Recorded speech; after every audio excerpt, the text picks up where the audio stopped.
मैं क्यों सर? आइए। नमस्ते सर। नमस्ते। बैठिए।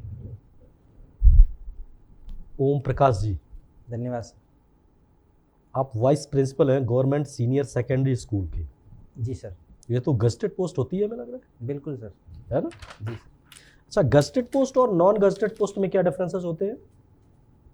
जी सर, राजस्थान में सर जो 4800 से स्टार्ट होती है ग्रेड पे, उसको गजटेड माना जाता है, और जो 4200 ग्रेड पे तक है वो नॉन गजटेड मानी जाती नॉन गजटेड मानी जाती है। है। जी सर। अच्छा, तो गजटेड पोस्ट पे आपके अपॉइंट होने का क्या बेनिफिट होता है, या क्या उसको समथिंग एक्स्ट्रा चीज़ें मिलती है? जी सर, गजटेड पोस्ट में क्या होता है, पूरी राजस्थान में अपॉइंट हो सकते हैं अपन।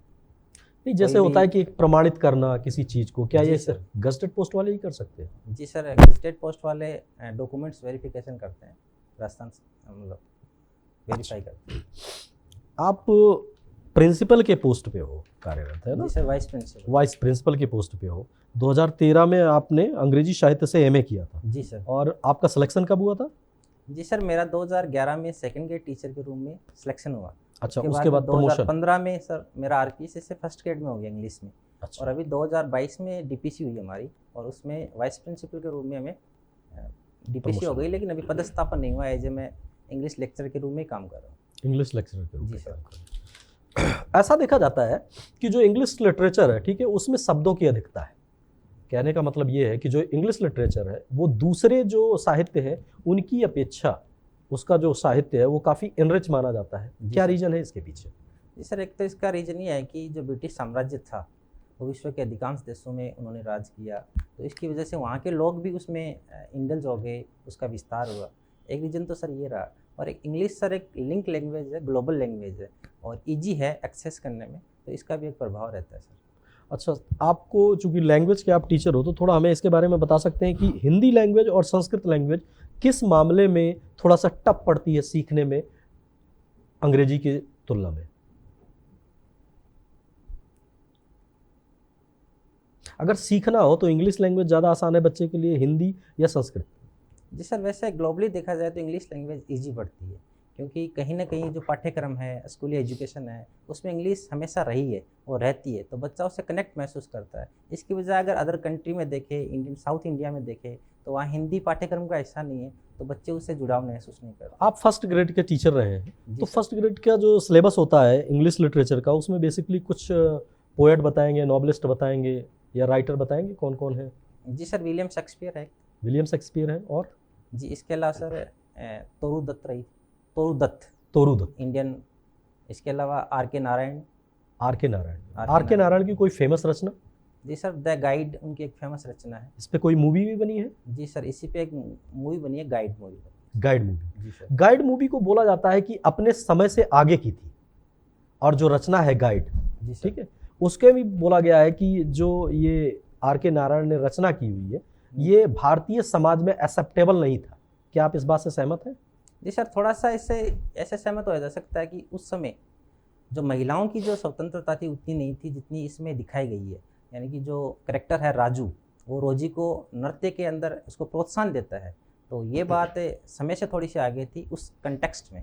वुमेन जो एम्पावरमेंट की बात कह सकते हैं इसको, तो ये थोड़ा सा आगे अच्छा, था। वुमेन एम्पावरमेंट की बात आती है तो हमारे यहाँ महिलाओं को जो वोटिंग राइट्स थे एंड सो ऑन राइट, जैसे ही देश आज़ाद हुआ उसी के साथ मिल गए, जी ठीक सर। है, सर्वोच्च पद तक पहुँच सकती है।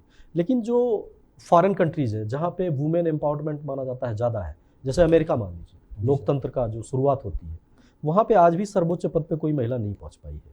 क्या रीज़न है, आप इसके पीछे देखते हैं? जी भारत सर। में लोकतंत्र में महिलाओं का ज़्यादा एम्पावरमेंट है या यूएसए में ज़्यादा है? जी सर, वैसे देखिए राजनीतिक प्रतिनिधित्व में देखें तो सर्वोच्च पद पे तो भारत थोड़ा एडवांस है, बट सर यूएसए में जो वहाँ की थोड़ी सोच है, ओपन समाज है, वहाँ थोड़ा इम्पावरमेंट ज़्यादा मान सकते हैं कंपैरेटिवली। अभी भी इंडिया में सर राजनीतिक क्षेत्र में अभी भी बहुत कम 11% के लगभग महिलाएं हैं, तो मैं मानता हूँ कि अन्य क्षेत्रों में थोड़ा वुमेन इम्पावरमेंट हो चुका है। हिलेरी क्लिंटन और जो उनके प्रतिद्वंदी थे, ठीक है, जी सर। ट्रम्प, जी सर। उसमें एजुकेशन फील्ड देख लीजिए या कोई भी सॉफ्ट कॉर्नर देख लीजिए, उसमें हिलेरी क्लिंटन मीलों आगे थी ट्रम्प से। लेकिन फिर भी अमेरिकी समाज ने हिलेरी क्लिंटन को अपनी फर्स्ट नागरिक के रूप में एक्सेप्ट नहीं किया। क्या ये दोहरा नागरिकता का या दोहरा मानदंड नहीं है अमेरिकी समाज का? एक तरफ तो वुमेन एम्पावरमेंट की बात करते हैं और दूसरी तरफ अपने सर्वोच्च पद पर एक महिला को देखना नहीं चाहते। सर इसके कई रीजन हो सकते हैं, जिसमें एक तो ये माना जा सकता है कि हिलेरी क्लिंटन से पहले बराक ओबामा जी राष्ट्रपति थे, तो एंटी इनकम्पेरेंसी उनकी पार्टी के लिए रही होगी। सेकंड ये हो सकता है सर उसका थोड़ा दौर जो दक्षिणपंथी विचारधारा है, नेशनलिज्म, उसका दौर था, तो उसमें भी ट्रम्प की विजय हुई, तो कहीं ना कहीं इसको ये माना जा सकता है सर। जॉन मिल्टन से किस भारतीय कवि को, हिंदी साहित्य के कवि को सिमिलरिटी मैच की जाती है, या कहा जा सकता है कि हाँ जॉन मिल्टन जैसे थीम पर उनकी भी रचनाएं हैं?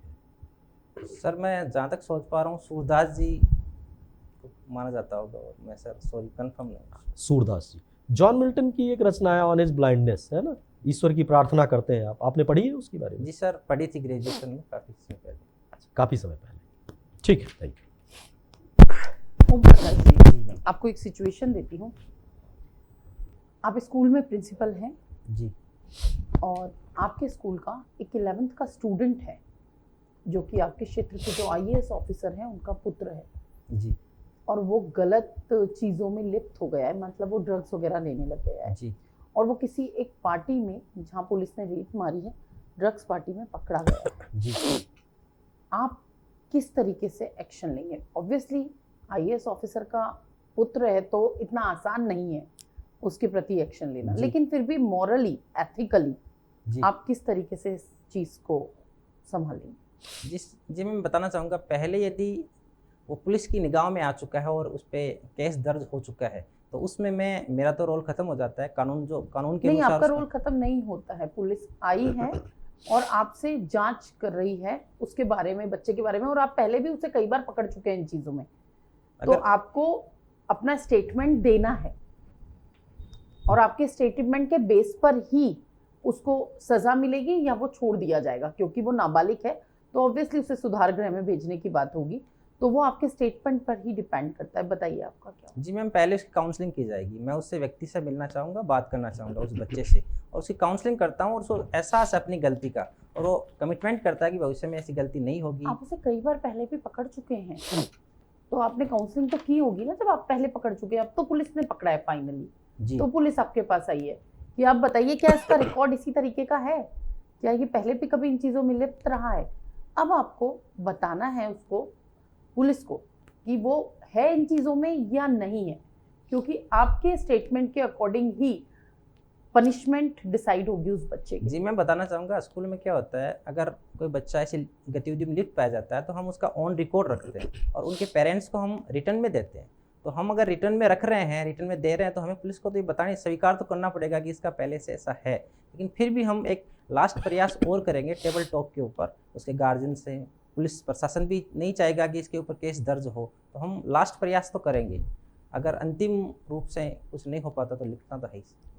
तब आप प्रेशर से डरेंगे नहीं, जो पॉलिटिकल जी प्रेशर? मैम, डरने वाली कोई बात नहीं है। प्रेशर तो उनके पिताजी से भी हम पहले बात कर चुके होंगे, और मैं ऐसा मानता हूँ कि वो भी ऐसा नहीं चाहेंगे कि उनके बच्चे प्रेशर बनाएंगे वो।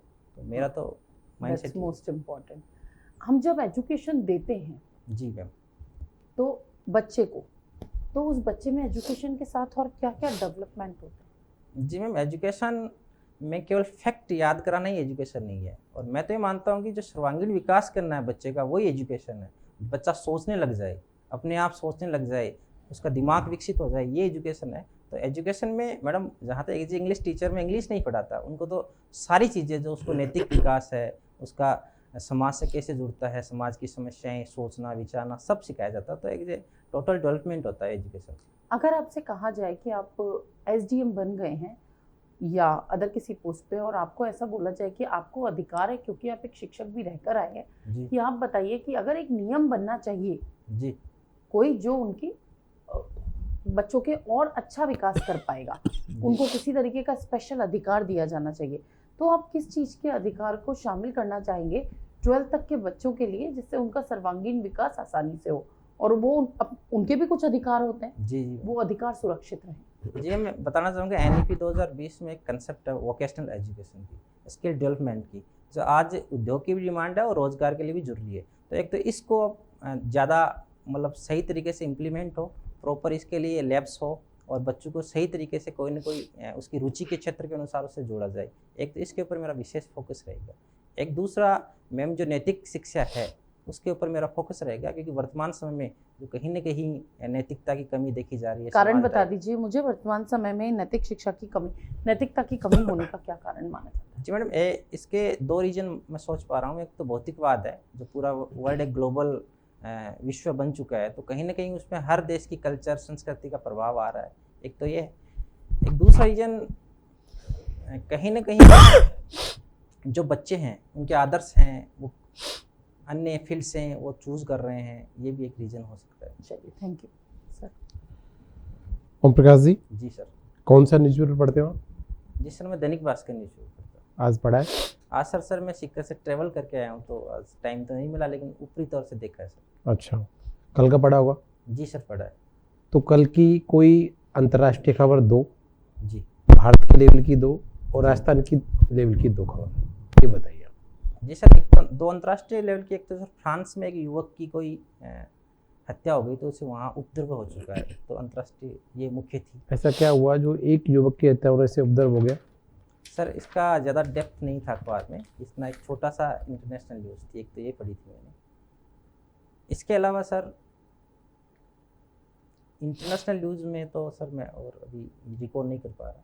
नेशनल न्यूज़ में जो मैतेई समुदाय है, अपने मणिपुर हिंसा है, उसके बारे में न्यूज़ थी सर। इसके दूसरी नेशनल न्यूज़ थी सर, सॉरी सर याद नहीं हो। अच्छा, और राजस्थान की? राजस्थान की सर एक न्यूज़ तो राजस्थान में अपने गृह मंत्री अमित शाह जी का दौरा था, तो वो न्यूज़ थी एक तो।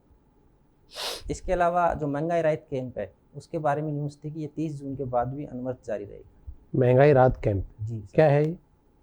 जी सर, राजस्थान सरकार 10 योजनाओं के द्वारा जनता को 24 अप्रैल से 2023 से 30 जून 2023 तक उनके लाभ देने के लिए कैंप आयोजित कर रही है, उसी का नाम महंगाई राहत कैंप। तो जो व्यक्ति इस महंगाई राहत कैंप में जाएगा उसी को लाभ मिलेगा, जो नहीं जाएगा उसको भी मिल सकता है? जी सर, इसमें रजिस्ट्रेशन होता है, तो आप अगर कैंप वाले दिन जा रहे हो तो भी रजिस्ट्रेशन करवा सकते हो, और बाद में भी वो वहाँ कर्मचारी उपलब्ध होते हैं, तो बाद में भी आप करवा सकते हो। अगर आप इसमें रजिस्ट्रेशन नहीं करवाते हो तो आने वाले टाइम पर आपको राहत नहीं मिलेगी? जी सर, रजिस्ट्रेशन होना ज़रूरी है। ये जो गवर्नमेंट रेवड़ी कल्चर चला रही है, लोकल गवर्नमेंट मतलब राज्य की सरकार और सेंट्रल गवर्नमेंट, ठीक है, सही है? सर मैं इसको रेवड़ी कल्चर कहना उचित नहीं मानूंगा। ये अच्छा। तो कल्याणकारी स्कीम्स है, तो एक हर लोकतांत्रिक देश के में कल्याणकारी स्कीम चलाई जाती है, तो मैं तो नहीं क्या मानता। ये सरकारों ने देरी नहीं कर दी ऐसी कल्याणकारी योजना चलाने में? सर आज़ादी के बाद से ही जैसी अपनी परिस्थितियाँ रही है, तो हर सरकार ने मतलब कल्याणकारी स्कीम चलाई है। अब देरी तो ऐसा नहीं कर सकते, देरी कर दी, उस समय भी बहुत सारी योजनाएं चली थी, चली आ रही है और चलती रहेगी सर। आपके अकॉर्डिंग सबसे बढ़िया कल्याणकारी योजना कौन सी है राजस्थान गवर्नमेंट की?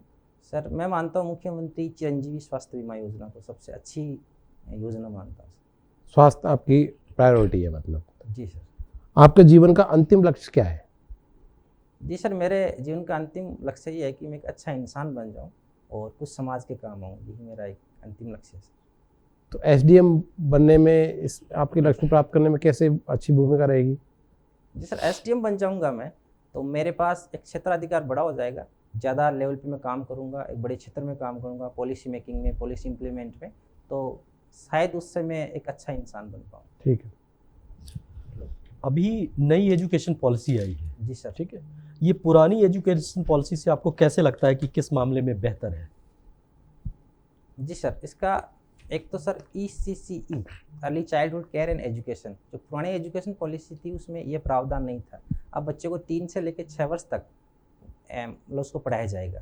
नहीं, जैसे आंगनबाड़ी होती थी, बाल वाटिका होती है, ठीक है, तो उनमें तो वो 3 से 6 साल तक के बच्चे जाते ही हैं, सीखते हैं ना चीज़ों के बारे में। जो सीखते हैं सर, थोड़ा सा उसको अन्य रोचक तरीके से, जैसे मदर टंग में है, अन्य तरीके से उसको सिखाया जाएगा। अच्छा, एक तो ये हो गया सर। दूसरी एक वोकेशनल एजुकेशन जो कक्षा 6 से लेकर 8 तक ये लागू की जाएगी।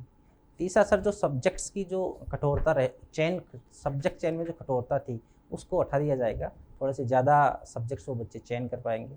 एक सर उच्च शिक्षा में मैं इसको मानता हूँ, जो मल्टीपल एग्जिट और मल्टीपल एंट्री और ABC academic bank of credit, ये अच्छे सुधार हैं सर। अच्छे सुधार है।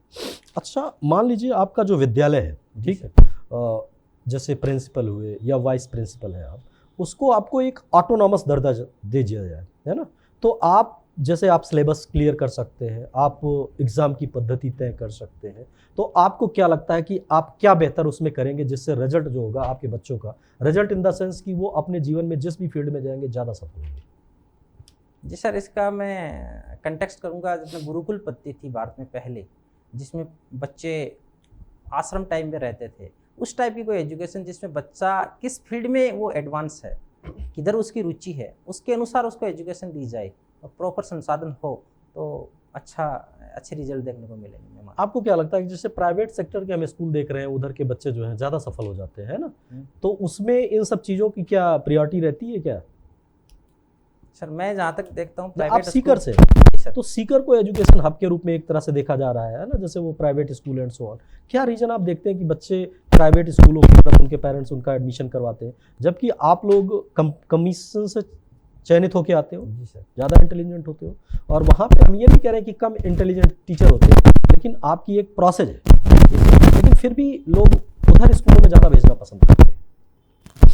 इसका सर 3 रीजन मानता हूँ।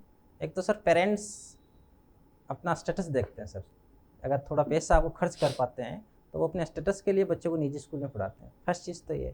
दूसरा सर, ये जो आजकल की जो परीक्षा पद्धति है उसमें सर रिजल्ट ओरिएंटेड है, जो मार्क्स पद्धति पे चलती है, तो कहीं नहीं वो क्रैमिंग के ऊपर ज़्यादा जोर देते हैं, बच्चे को मारना पीटना, जो हम सरकारी स्कूलों में अलाउ नहीं है और हम उचित भी नहीं मानते उसको, तो वो रिजल्ट्स के प्रति थोड़े से रहते हैं। तीसरे सर, उनकी जो विज्ञापन की पद्धति है वो पेरेंट्स के ऊपर प्रेशर बना के, रिलेटिव्स का प्रेशर बना के अपने स्कूल से जोड़ना चाहते हैं एज ए बिजनेस के रूप में, तो इन वजह से उधर थोड़े बच्चे जा रहे हैं सर। एक सर बड़ा रीज़न ये भी इंफ्रास्ट्रक्चर भी रहेगा कि गवर्नमेंट स्कूल में सर इंफ्रास्ट्रक्चर की थोड़ी परेशानियाँ रहती है, जबकि प्राइवेट स्कूल में सरकारी स्कूल से बेहतर इंफ्रास्ट्रक्चर रहता है सर। अच्छा, आपकी हॉबी है डायरी राइटिंग, सूर्य नमस्कार, मॉर्निंग वॉक। जी सर। डायरी राइटिंग बेसिकली आपको क्या लगता है कि सारी घटनाएं आप जो भी होती हैं आप उसको डायरी में एंटर करते हो? सॉरी सर, मैं ऐसा नहीं करता। मैं तो जो मेरी दिन की कोई गलती है, कमियां हैं, उसको लिखता हूँ, और कोई बेस्ट मोमेंट मान लो कोई गलती है आपसे हुई जी सर। या कोई कमी हुई जिसमें सामने वाला का भी किसी का इन्वॉल्वमेंट है, चाहे वो मेल हो चाहे फीमेल हो, तो आप उसको उसमें एंट्री करोगे? सॉरी सर, नहीं करूँगा। मैं तो मेरे से क्या गलती हुई जो शब्दों के द्वारा या मेरे कार्य के द्वारा, उसको मेंशन करना चाहूँगा। डायरी राइटिंग की जो विधा है इसमें बहुत प्रोमिनेंट लेखक हुए हैं, किसी का नाम बता सकते हैं आप? सर, इसमें महादेव देसाई, जो महात्मा गांधी जी के निजी सचिव थे, उन्होंने भी 1917 से 1942 तक अपनी डायरी लिखी है। अच्छा, इसके अलावा सर यशपाल की जेल डायरी बहुत फेमस है। यशपाल की जेल डायरी, ठीक है, थैंक यू। देखिए, आप एक मैच्योर व्यक्ति हो, है ना, जी सर। और चूंकि आप एजुकेशन के फील्ड में रहे हो तो वो टीचरों वाले गुण, कॉन्फिडेंस आपको दिख रहा है। रिलैक्सेशन। इंटरव्यू खत्म। फीडबैक चल रहा है अभी, है ना, ये सर ये बोल दिया। ठीक है, आप दिख रहा है, आपके जैसे आप टीचर हो, प्रिंसिपल, वाइस प्रिंसिपल हो, तो वो आपकी पर्सनालिटी में दिख रहा है। थोड़ा सा स्माइल रखिए, लेकिन बोर्ड मेंबर अगर आपको पता चल गया कि आप वाइस प्रिंसिपल हो तो वो समझ जाएंगे कि आपका जो ये है वे ऑफ, आपकी चीज़ें, आपकी पर्सनालिटी सब कुछ बहुत अच्छी है। थोड़ा सा आप जो ये कंपटीशन है ना, जो ये RAS एडमिनिस्ट्रेटिव जो अप्रोच होती है इसमें कि आम लोगों से घुलने मिलने वाली जो पर्सनालिटी है वो उसको थोड़ा शो करिए, है ना। जैसे आपका है कि जैसे बच्चे को डील करना, तो थोड़ा सा पर्सनालिटी क्या होती है, स्ट्रिक्ट, कम्युनिकेशन कम,